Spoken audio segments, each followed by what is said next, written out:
세조 수양대군의 생애는 밖으로는 서슬퍼런 권력의 역사였으나 궁궐의 담장 안쪽에서는 오직 아내 정의왕후 윤씨 한 사람만을 향한 지독하고도 절실한 연모의 기록이었습니다.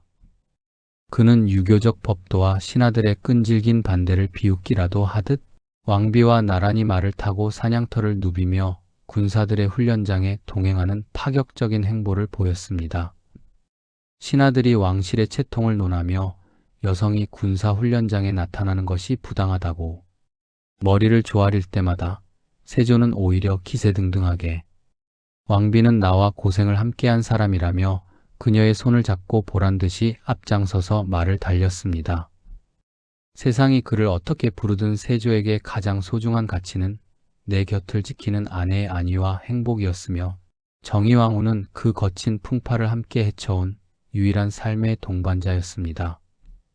조선 왕조실록에 기록된 세조의 행적을 살펴보면 그는 온천 행차나 지방 시찰은 물론이고 강원도와 평안도 같은 험준하고 먼 여정에도 단 한 번도 정의왕후를 떼어놓지 않았습니다. 이는 단순히 부부 사이가 좋다는 수준을 넘어 아내에 대한 절대적인 신뢰와 각별한 사랑을 보여줍니다. 수양대군 시절 목숨을 건 거사 당일 주저하는 자신에게 직접 갑옷을 들고 나와 입혀주며 결단을 촉구했던 정의왕후의 강단 있는 모습은 세조에게 평생 잊을 수 없는 사랑의 기억으로 각인되었습니다. 세조는 중요한 나라지를 결정할 때도 자주 중전과 상의하겠다는 말을 신하들 앞에서 거리낌 없이 내뱉었으며 이는 정의왕후를 단순한 내조자가 아닌 국정의 실질적인 파트너로 예우한 것이었습니다. 그는 궁궐 안의 모든 질서가 정의왕후를 중심으로 돌아가도록 세심하게 살폈고 왕비의 권위가 그 누구에 의해서도 손상되지 않도록 철저하게 울타리가 되어 주었습니다. 실록의 세부 묘사 속 세조는 아내의 취향과 기분을 살피는데 그 누구보다 정성을 다했습니다. 그는 정의왕후가 좋아하는 음식이 무엇인지 세세하게 기억하고 있다가 귀한 진상품이 올라오면 신하들에게 하사하기 전에 반드시 중전의 상에 먼저 올렸는지부터 확인하며 지극한 애정을 과시했습니다. 또한 정의왕후가 한문에 능숙하지 않다는 사실을 배려하여 궁궐 안의 공식적인 소통에 한글을 적극적으로 사용하게 함으로써 아내가 국정의 중심에서 소외되지 않고 목소리를 낼 수 있도록 세심하게 배려했습니다. 세조에게 정의왕후는 키비린내 나는 권력 투쟁 속에서 유일하게 긴장을 풀고 편히 쉴 수 있는 안식처였으며 왕비의 웃음소리가 들려야 비로소 자신도 승리자로서의 보람을 만끽할 수 있다고 여겼습니다. 세조는 왕비가 조금이라도 기운이 없어 보이면 직접 약탕관의 온도를 확인하며 시중을 들었고 그녀가 좋아하는 꽃이 피는 시기에 맞추어 화려한 연애를 베풀어 아내의 환심을 사는데 온 힘을 쏟았습니다. 그에게 세상은 오직 나의 소중한 가족과 그 밖의 풍경으로만 나뉘어 있었으며 아내를 영화롭게 만드는 것이야말로 왕좌에 앉은 가장 큰 이유였습니다. 세조가 정의왕후와 함께 나란히 말을 타고 달렸던 그 길은 거친 풍파를 뚫고 쟁취한 평화로운 가정을 확인하는 행진이었습니다. 실록이 기록한 세조의 이면에는 오직 아내만을 향한 지독하리만큼 일편단심인 연모와 그 소중한 울타리를 지키려는 절실한 사랑의 감정이 면면히 흐르고 있습니다. 우리는 이제 기록 너머에서 아내와의 견고하고도 따뜻한 안식처를 지켜내기 위해 모든 것을 바쳤던 인간 수양대군의 진심을 마주하게 됩니다. 조선 왕조를 지탱한 진짜 힘은 어쩌면 강력한 법전이나 군사력이 아니라 가족을 지키고 싶어 했던 한 인간의 눈물겨운 애정이었을지도 모릅니다. 세조가 정의왕후와 함께 나란히 말을 타고 달렸던 그 길은 단순한 산책로가 아니라 거친 풍파 속에서 서로를 의지하며 걸어온 사랑의 증거였습니다. 그는 죽는 순간까지 아내의 손을 꼭 잡고 자식들의 이름을 하나하나 부르며 그들의 미래를 걱정했습니다. 실록이 기록한 세조의 이면에는 피냄새, 나는 정치사보다 더 깊고 뜨거운 인간 수양의 고뇌와 사랑이 면면히 흐르고 있습니다. 우리는 이제 차가운 기록 너머에 숨겨진 인간 세조의 따뜻한 숨결을 마주하며 그가 그토록 지키고자 했던 가족의 가치가 조선이라는 나라의 어떤 의미였는지 다시금 생각해 보게 됩니다. 자신이 짊어진 피의 업보가 자손들의 앞길을 가로막지 않기를 빌며 그는 죽는 순간까지 법전을 다듬고 나라의 기틀을 닦았습니다. 지독하리만큼 잔인했던 권력의 이면에 숨겨진 지독하리만큼 뜨거웠던 한 남자의 사랑. 조선 왕조를 지탱한 진짜 힘은 어쩌면 왕자의 권위가 아니라 내 가족을 끝까지 지키고 싶어 했던 한 인간의 눈물겨운 진심이었을지도 모릅니다. 세조 수양대군이 자식들을 향해 보여준 사랑은 밖에서의 냉혹한 모습과는 대조적으로 가슴이 저릴 만큼 지독하고도 절실한 푸성의 정점이었습니다. 그는 맏아들 의경세자가 20살의 꽃다운 나이에 요절하자 왕이 채통을 완전히 내던지고 빈전 곁에 주저앉아 대성통곡을 멈추지 않았던 아버지였습니다. 실록의 기록에 따르면 세조는 아들의 죽음 앞에서 식음을 완전히 전폐하였으며 며칠 밤낮을 아들의 시신 곁에서 통곡하느라 몸을 가누지 못할 정도로 깊은 고통에 빠졌습니다. 장남을 먼저 떠나보낸 그 처절한 아픔은 남겨진 자식들인 예종과 공주들에게로 고스란히 옮겨가 세상 그 어디에서도 찾아보기 힘든 지극하고 세심한 보살핌으로 이어졌습니다. 자식들 앞에서의 세조는 신하들을 호령하던 사자의 모습이 아닌 촛불 아래서 아들의 이불을 여며주는 따뜻한 가장의 모습 그 자체였습니다. 그는 아들 예종이 만성적인 피부병으로 고생한다는 소식을 들으면 나라지를 뒤로 한 채 아들의 침소로 달려가 직접 밤을 지새우며 간호를 자처했습니다.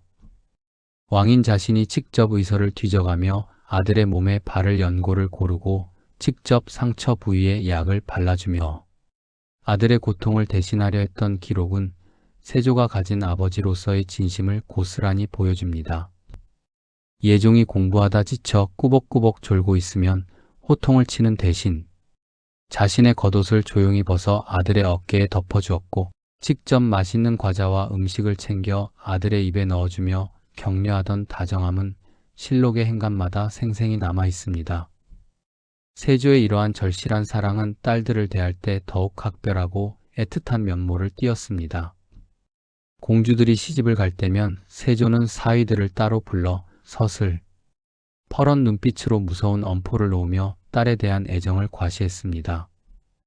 내 딸은 내 목숨보다 소중한 존재이니 만약 내가 내 딸의 눈에 눈물 한 방울이라도 맺히게 한다면 나는 임금이 아니라 한 사람의 아버지로서 너를 절대로 용서하지 않겠다고 엄하게 경고했습니다.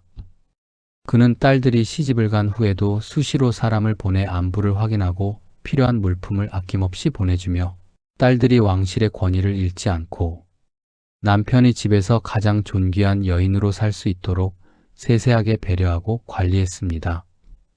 말년에 이르러 세조가 불교에 깊이 귀의하고 정성을 쏟은 결정적인 이유 또한 먼저 간 아들의 명복을 빌고 남겨진 자식들의 안녕을 기원하기 위함이었습니다. 그는 매일 밤 자식들의 이름을 하나하나 부르며 축원문을 올렸고 자식들이 화를 입지 않고 평안하게 살 수만 있다면 자신의 몸이 부서져도 좋다는 심정으로 온 힘을 다해 기도했습니다. 실록에 기록된 그의 모습은 권력의 정점에 선 제왕이라기보다 오직 자식들의 평안을 위해 자신의 남은 생명을 온전히 바치고자 했던 처절하고도 위대한 가장의 초상입니다. 세조가 자식들을 향해 쏟았던 그 뜨거운 사랑은 조선 왕조의 법도를 넘어서는 것이었으며 자신의 소중한 울타리를 지켜내기 위해 모든 것을 내던졌던 한 남자의 마지막 소명이었습니다. 세조 수양대군이 자식들을 향해 보여준 사랑은 밖에서의 냉혹한 모습과는 대조적으로 가슴이 저릴 만큼 지독하고도 절실한 푸성의 정점이었습니다.